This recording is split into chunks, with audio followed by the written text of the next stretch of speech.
doa kami ya Tuhan. Kami perlu Engkau setiap saat, setiap detik. Kami perlu Yesus.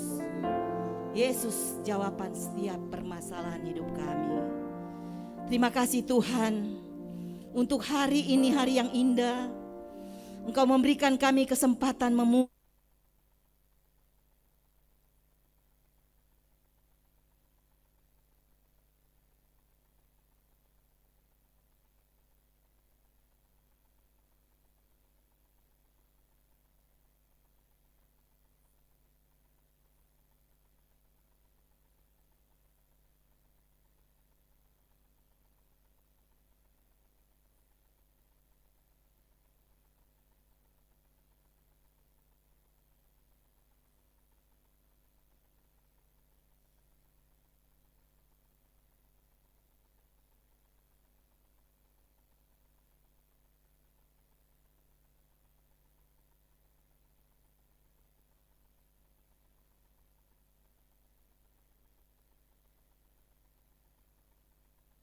menjadi orang-orang yang menyiapkan hati dan pikiran dan mempunyai telinga yang mendengar. Dan bukan saja mendengar firman saja Tuhan. Jadikan kami pelaku-pelaku firman-Mu. Sehingga kami pulang, kami membawa berkat, sukacita, damai sejahtera daripada Tuhan. Syukur terima kasih Tuhan. Kami semua siap mendengar firman Tuhan. Firman kebenaran, firman yang ajaib. Yang sanggup mengajarkan kami, sanggup menyatakan kesalahan kami, sanggup memperbaiki kelakuan kami, dan sanggup mendidik kami dalam kebenaran. Dalam nama Yesus kami sudah berdoa dan mengucap syukur. Yang siap mendengarkan firman Tuhan dan diberkati katakan amin. Silakan duduk Bapak Ibu Saudara yang dikasihi Tuhan. Terima kasih pemuji. Tuhan memberkati pelayanannya. Haleluya, haleluya. Haleluya. Shalom Bapak Ibu. Yang ada di rumah-rumah juga yang sedang beribadah, shalom. Tuhan Yesus memberkati. Haleluya. Bapak Ibu Saudara yang dikasihi Tuhan, kita semua sudah ada di penghujung tahun 2022, tepatnya di minggu kedua bulan November. Berapa banyak yang mengalami kebaikan Tuhan? Coba lambaikan tangan. Tuhan Yesus dahsyat dan baik adanya sampai dengan saat ini. Saudara, mungkin saudara mendengar prediksi di tahun depan, tahun yang kelam katanya, tahun yang krisis, ekonomi akan menurun. Tetapi saudara, jangan dengar itu saudara. Dengar berita firman Tuhan bahwa tahun depan, tahun yang penuh harapan. Karena kita punya satu nama yaitu nama Yesus. Jadi tahun gelap itu tidak akan terjadi kalau anak-anak Tuhan percaya bahwa hanya Tuhan yang akan sanggup mengubah dari gelap menjadi terang. Amin. Hari ini saya akan menyampaikan firman Tuhan yang berjudul yang bertemakan kami perlu Kau Tuhan. Saudara, luar biasa tadi nyanyian-nyanyiannya juga membuat kita kuat. Kita berada dalam hadirat Tuhan, dicengkram dengan pujian penyembahan. Apapun yang terjadi atau apapun yang akan terjadi, kita tidak perlu risau. Hanya katakan pada dirimu, aku perlu Tuhan. Coba katakan, aku perlu Tuhan. Senggol kiri kanan bilang, kamu perlu Tuhan. Yes. Mungkin hari ini engkau datang dengan banyak masalah di hidupmu. Engkau membutuhkan kekuatan yang hanya daripada Tuhan. Karena tidak ada satupun kekuatan manusia yang akan menguatkan engkau. Alkitab mengatakan hanya Yesus. Di bawah kolong langit ini tidak ada nama lain yang diberikan kepada manusia yang olehnya kita dapat diselamatkan. Hanya Yesus. Jadi percaya itu saudara. Tekanan apapun yang sedang kau bawa saat ini, lepas semua di luar. Karena apa? Harapan kita hanya pada Yesus. Manusia tidak bisa memberikan harapan. Dompetmu tidak bisa memberikan harapan. Depositomu tidak akan bisa memberikan harapan. Yang kita perlu Yesus yang akan sebagai sumber yang akan memenuhi semua keperluan kita. Amin. Saudara-saudara, kenapa saya katakan demikian? Sebab Tuhan begitu banyak cara yang ajaib untuk menyelesaikan setiap persoalan hidup kita. Katakan amin. Nah, sekali lagi yang menjadi pertanyaan, mengapa kita perlu Tuhan? Sekarang kita akan lihat jawabannya dalam Alkitab, Ibrani pasal yang ke-12 ayat 1 sampai 3. Saya akan bacakan kepada saudara-saudara sekalian. Mengapa kita perlu Tuhan? Saya bacakan, karena kita mempunyai banyak saksi, bagaikan awan yang mengelilingi kita. Marilah kita menanggalkan semua beban dan dosa yang begitu merintangi kita, dan berlomba dengan tekun dalam perlombaan yang diwajibkan bagi kita. Marilah kita melakukan dengan mata yang tertuju kepada Yesus yang memimpin kita dalam iman dan yang membawa iman itu kepada kesempurnaan, yang dengan mengabaikan kehinaan tekun memikul salib ganti sukacita yang disediakan bagi Dia yang sekarang duduk di sebelah kanan tahta Allah. Yang ketiga, ingatlah selalu akan Dia yang tekun menanggung bantahan yang sehebat itu terhadap dirinya dari pihak orang-orang berdosa, supaya jangan kamu menjadi lemah dan putus asa. Nah, saudara, mengapa kita perlu Tuhan? Saya ulangi ayat terakhir ini jawabannya, supaya jangan kamu menjadi lemah dan putus asa.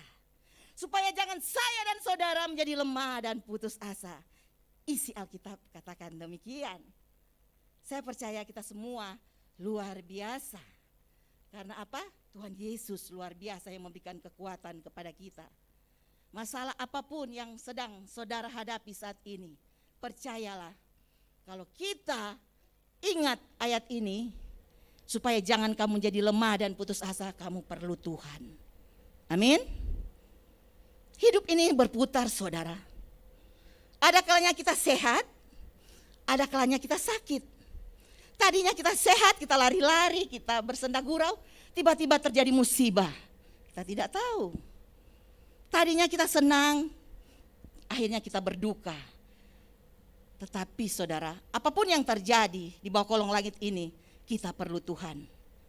Sebagai orang percaya, sekalipun kita harus melewati aniaya, saudara, mengalami penindasan, kita jangan menyerah pada keadaan, kondisi saat ini, berita-berita yang benar-benar mengintimidasi setiap umat Tuhan.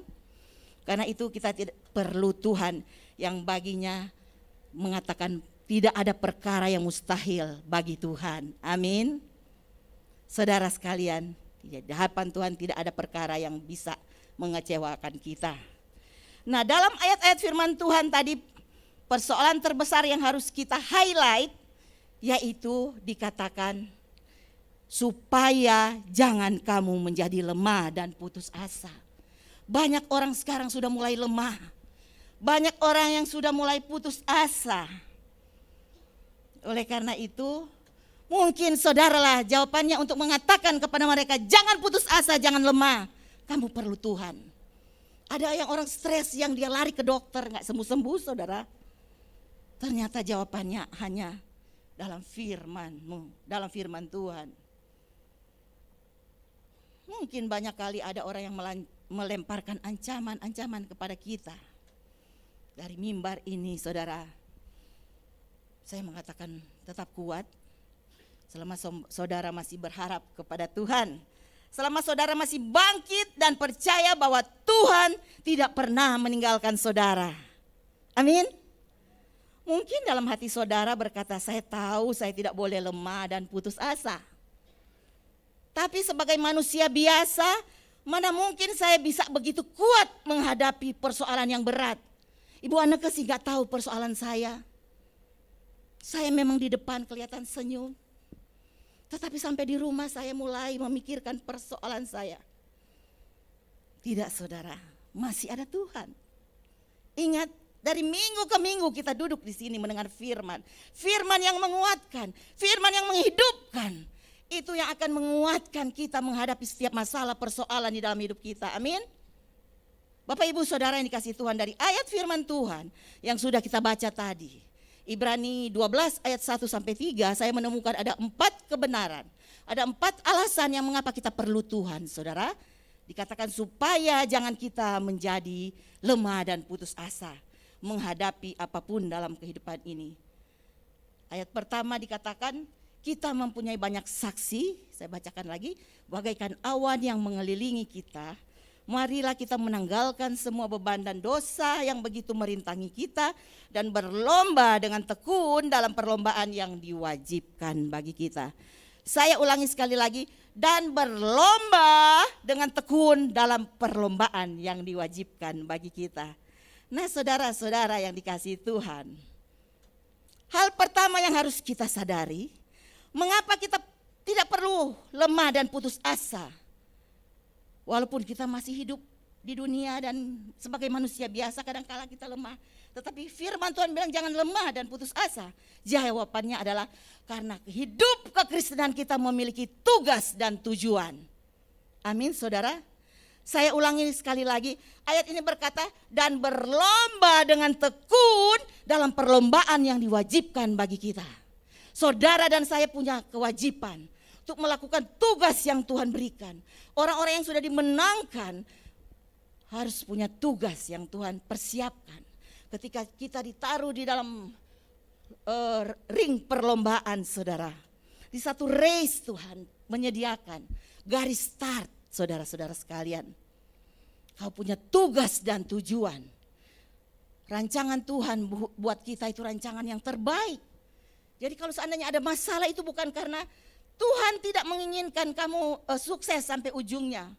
Tetapi perlombaan itu perlu melakukan tugas dan tujuan. Yang pertama, kita enggak perlu lemah dan putus asa karena kita memiliki tugas dan tujuan. Karena dalam perlombaan bukan hanya garis start yang menentukan, tapi apa saudara? Garis finish. Siapa mau finishing well? Kita semua mau finishing well. Saudara, finishing well di dalam Kristus. Banyak tantangan, banyak distraction ketika kita berlari di dalam satu perlombaan, saudara. Mungkin tantangan dari masing-masing beda-beda. Tetapi apa? Tuhan memberikan kekuatan, dikatakan jangan lemah dan jangan putus asa. Kita perlu Tuhan, saudara-saudara. Paulus mengatakan dalam Filipi 3 ayat 13 sampai 14, saudara-saudara, aku sendiri tidak menganggap bahwa aku telah menangkapnya, tetapi ini yang kulakukan, aku melupakan apa yang telah di belakangku dan mengarahkan diri kepada apa yang ada di hadapanku. Saudara, yang di hadapan Paulus waktu itu belum terlihat, saudara. Tetapi dia mulai menyiapkan diri, saudara-saudara. Apa yang tidak terlihat itu adalah kekal, saudara-saudara. Dan berlari-lari kepada tujuan untuk memperoleh apa? Tujuannya hadiah, memperoleh mahkota, yaitu panggilan sorgawi dari Allah, yaitu Yesus Kristus yang kita sembah siang dan malam. Amin.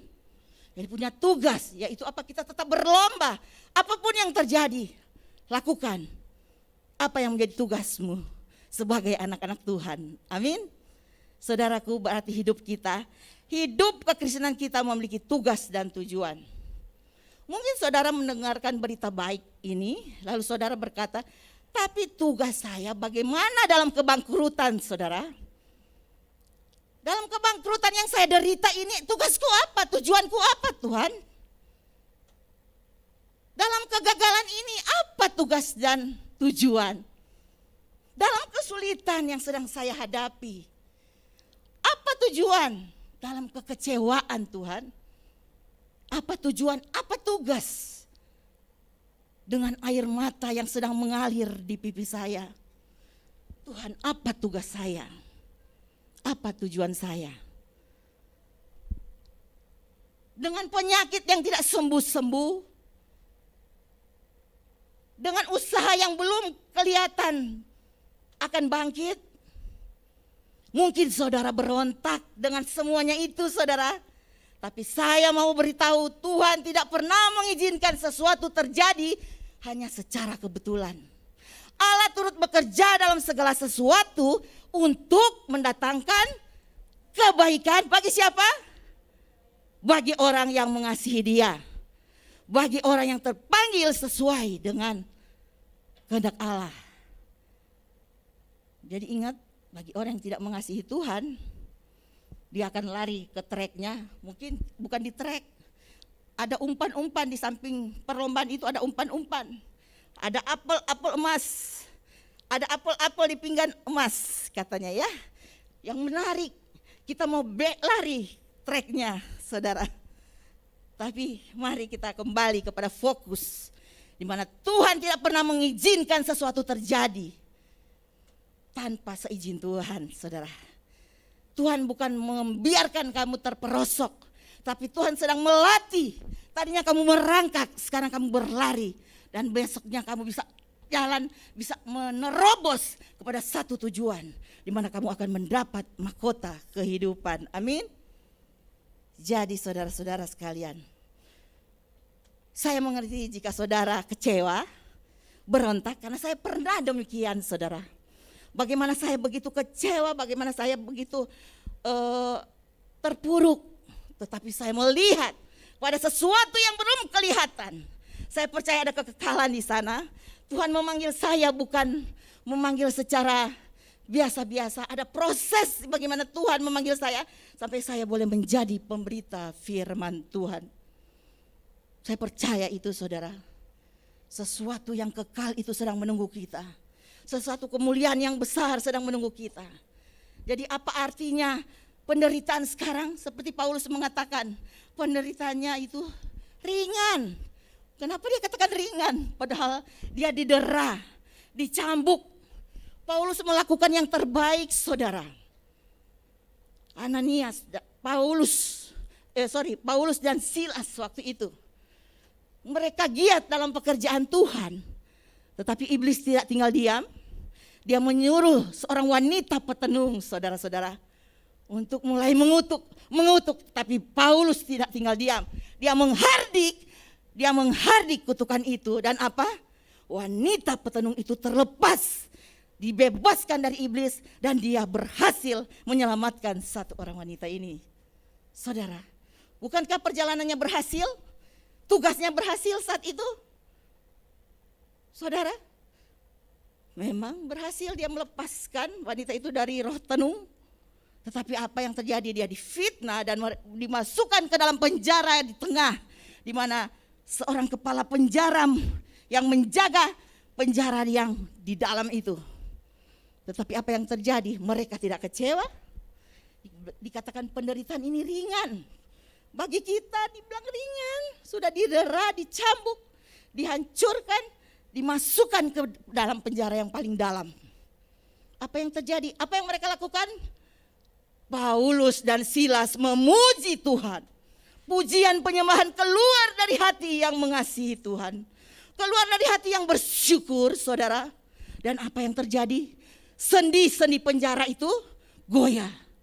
Rontok, penjara terbuka semua.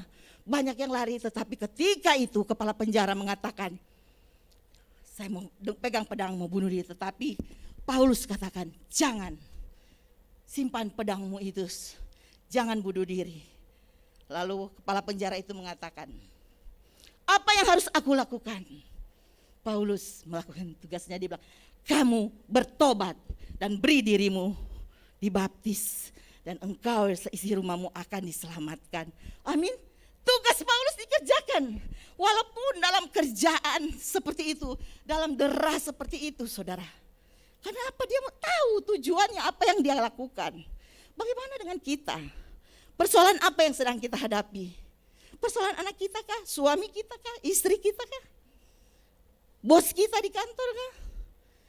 Kata Paulus, ya yang begitu-gitu. Coba saudara renungkan, ada sesuatu, Allah turut bekerja dalam segala sesuatu. Jadi jangan terganggu, jangan terdistrak. Lari terus, berlomba terus, sampai saudara masuk kepada garis finish. Paulus melakukan pelayanan yang terbaik yang bisa dia buat. Saudara-saudara yang dikasihi Tuhan, Mungkin tidak begitu mudah ya kita mengatakan seperti itu. Mungkin saat itu mereka juga lapar, mereka juga haus dalam penjara. Tetapi mereka punya fokus, punya mata tertuju hanya kepada satu nama. Mereka perlu kekuatan Tuhan yang sanggup menyelesaikannya secara ajaib. Dan ayat Alkitab mengatakan mereka bisa menyelesaikannya dengan baik. Haleluya, saudara-saudara. Saya percaya tuh, di mana apapun yang terjadi bagi saudara, mungkin saudara di perusahaan saudara ya, perusahaan kenapa masih diperlakukan tidak adil, mungkin itu merupakan kalimat saudara hari-hari ini.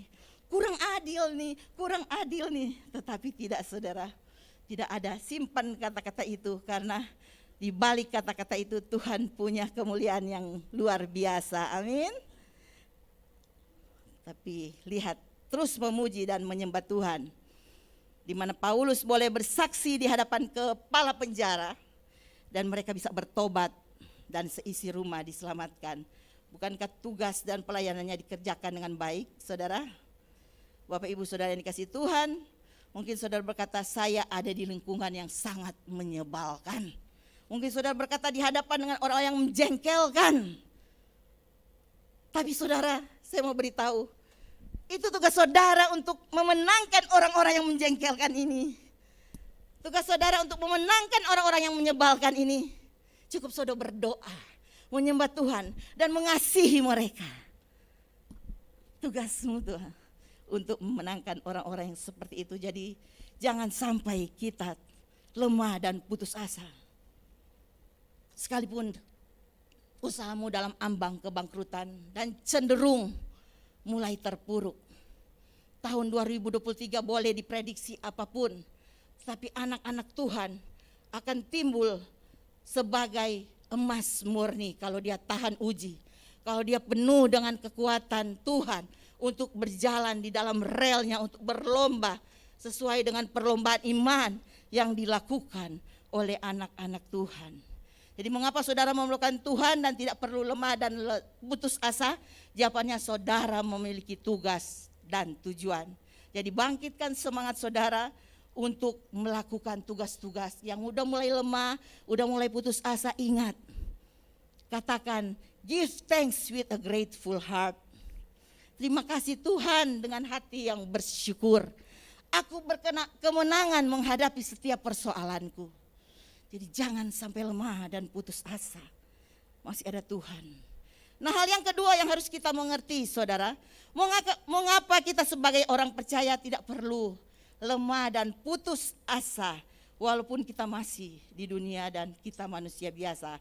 Yang kedua adalah kita lihat dari Ibrani pasal 12, kita menjumpai firman Tuhan katakan, karena kita mempunyai banyak saksi bagaikan awan yang mengelilingi kita. Yang kedua, karena kita mempunyai banyak saksi bagaikan awan yang mengelilingi kita. Jadi kenapa kita gak perlu lemah dan putus asa? Karena hidup kekristenan adalah hidup yang penuh dinamika. Hidup yang harus bersyukur ketika kita sedang didera. Hidup kekristenan itu penuh dengan dinamika, di mana ketika ditampar pipi kanan dikatakan balas, tidak ya, tidak balas ya, kasihlah pipi kiri. Disuruh berjalan 1 mil, berjalanlah 2 mil. Itu orang-orang yang akan, ciri-ciri orang yang akan menang dalam setiap perlombaan. Amin. Jadi saudara, saya ulangi sekali lagi, hidup kekristenan kita hidup yang penuh dinamika.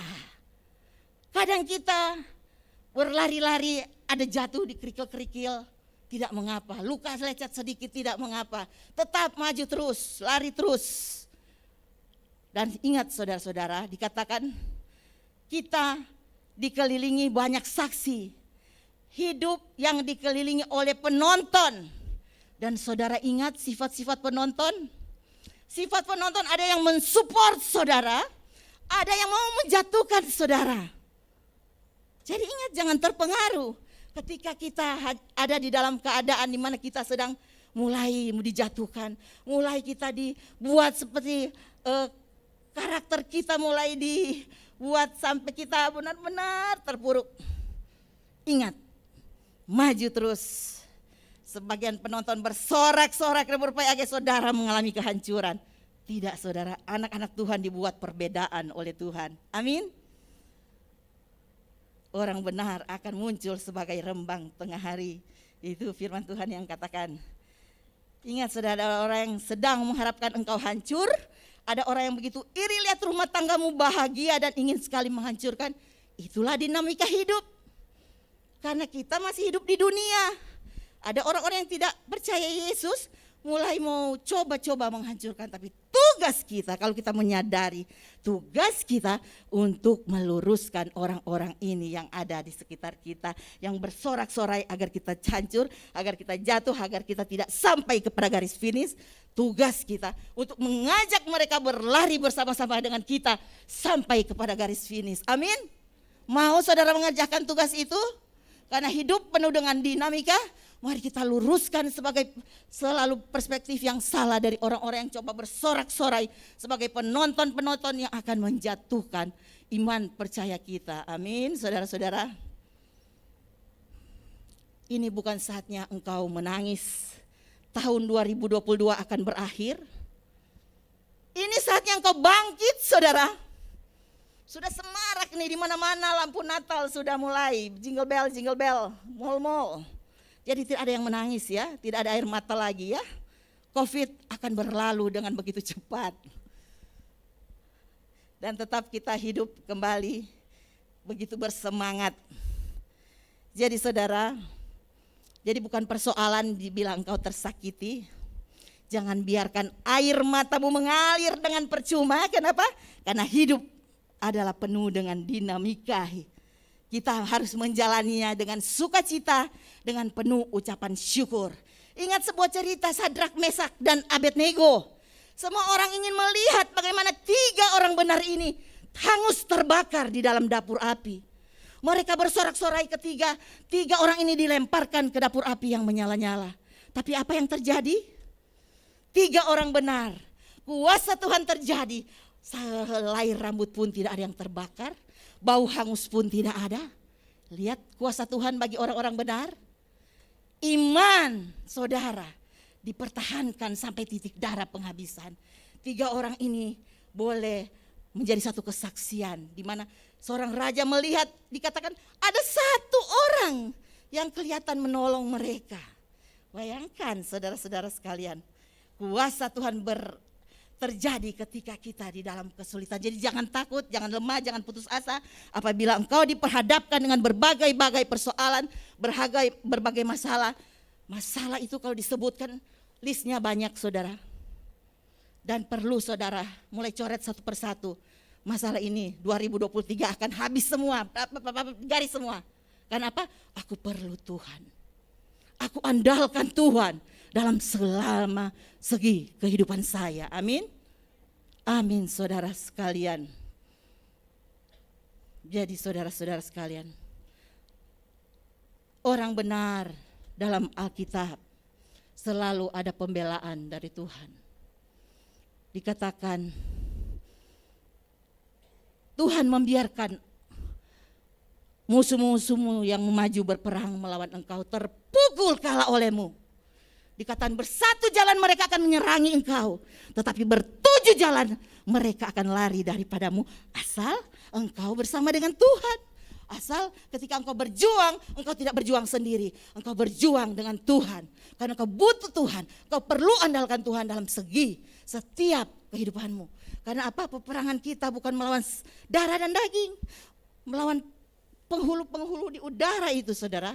Pemerintah-pemerintah, penguasa-penguasa gelap. Lawanlah dengan iman. Karena senjata kita bukanlah senjata duniawi, melainkan senjata yang diperlengkapi dengan kuasa Allah yang sanggup meruntuhkan benteng-benteng. Ada benteng keangkuhan, ada benteng-benteng yang untuk membuat orang-orang down. Tetapi kau punya senjata itu, yaitu senjata yang diperlengkapi dengan kuasa Allah. Apakah engkau memakai senjata itu? Iman percaya saudara untuk tetap maju, pakai itu ketika saudara berlari dalam perlombaan. Disaksikan oleh banyak saksi, bagaikan awan yang menaungi saudara. Dan hal yang ketiga saudara-saudara sekalian, Mengapa kita tidak perlu lemah dan putus asa? Karena ayat selanjutnya, semua beban dan berarti hal yang ketiga yang harus kita catat bersama bahwa hidup Kristen adalah sebuah perjuangan. Kita bukan anak-anak manja, saudara. Jangan jadi anak-anak yang manja. Karena Tuhan mau kita jadi prajurit-prajurit Allah yang siap berperang. Dikatakan bahwa marilah kita menanggalkan semua beban dan dosa yang begitu merintangi kita. Memang kadang-kala dosa dipikul terus, padahal kita sudah ditebus dengan darah yang mahal, saudara. Tuhan sudah membebaskan, jangan kembali lagi. Harus tanggalkan semua yang membebani saudara dalam berlari-lari menuju kepada satu tujuan itu. Tuhan menjadikan saudara menjadi anak-anak yang luar biasa. Di mana kita harus sadari bahwa musuh kita itu seperti singa yang mengaum-ngaum, yang siap menerkam setiap orang-orang yang lengah. Jangan dianggap, aduh saya kuat. Persoalan pun seorang Kristen sekarang belum selesai di pengadilan. Tapi itu saudara, bercermin dari seperti itu bahwa ternyata dia kena makan oleh musuh. Dia kena makan oleh singa yang mengaum-ngaum. Sehingga dia bisa melakukan sesuatu yang menyakitkan hati Tuhan. Dan mari kita sebagai anak-anak Tuhan, sebagai orang-orang percaya, jangan melakukan hal-hal yang menyakiti hati Tuhan. Kita berjuang sesuai apa yang menjadi track kita. Kalau engkau ada di track sebelah kiri, tetap berjuang di track sebelah kiri dan minta kekuatan dari. Kalau engkau ada di track sebelah kanan, jangan engkau salib track itu, engkau akan jatuh sendiri, saudara. Engkau akan terguling-guling sendiri, saudara. Tapi tetap bangkit dan lari lagi sampai menuju kepada garis finish. Saudara-saudara yang dikasihi Tuhan. Jadi jangan pernah kita putus asa, jangan pernah kita lemah.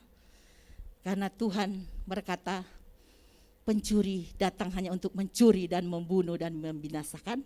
Tetapi Yesus datang supaya kamu mempunyai hidup dan mempunyai dalam segala kelimpahan. Pegang janji itu untuk masuk kepada 2023. Yesus datang supaya kita, saudara, saya memperoleh hidup yang berkelimpahan. Itu janji Tuhan. Jadi apa yang harus kita takutkan? Apa yang membuat kita lemah ketika kita sedang ada di track? Tidak ada, saudara. Dan hal yang keempat, 5 menit lagi, hal yang keempat yang ini saya mau saudara perhatikan baik.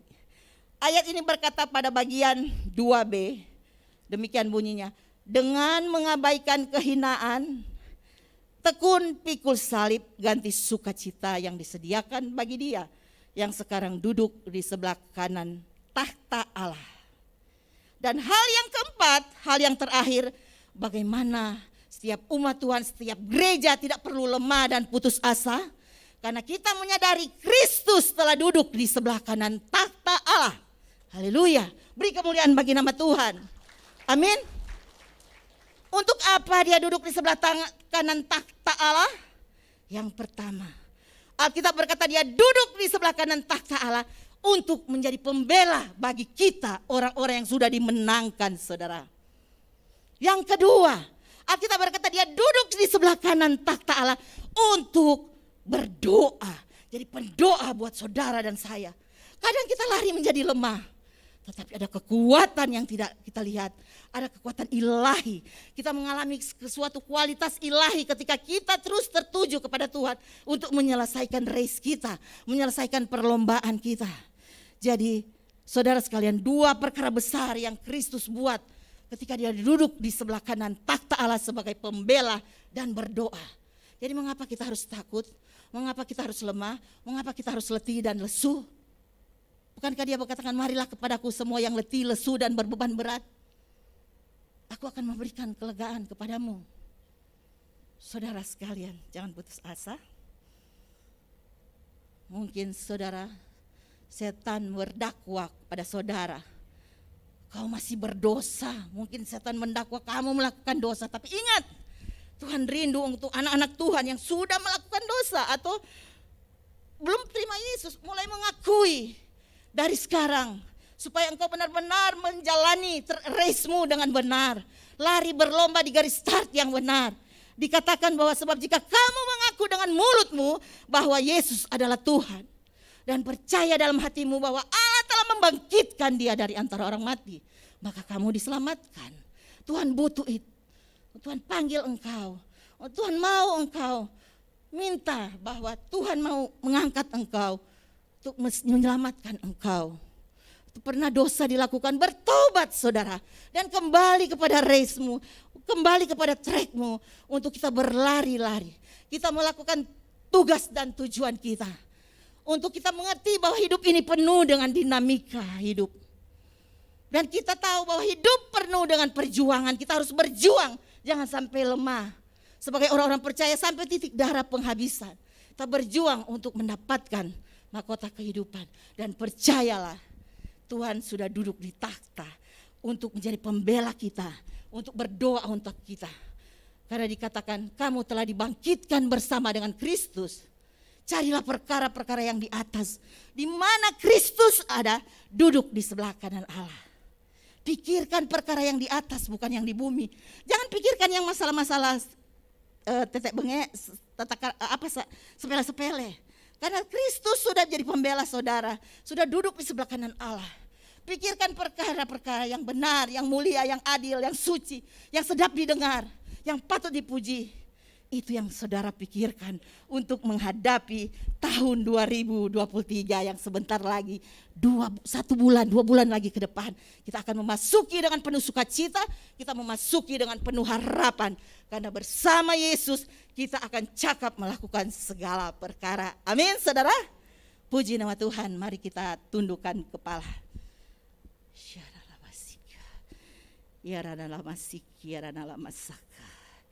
Ya Allah Roh Kudus, kami bersyukur kepadamu Tuhan. Terima kasih untuk kebenaran firman-Mu.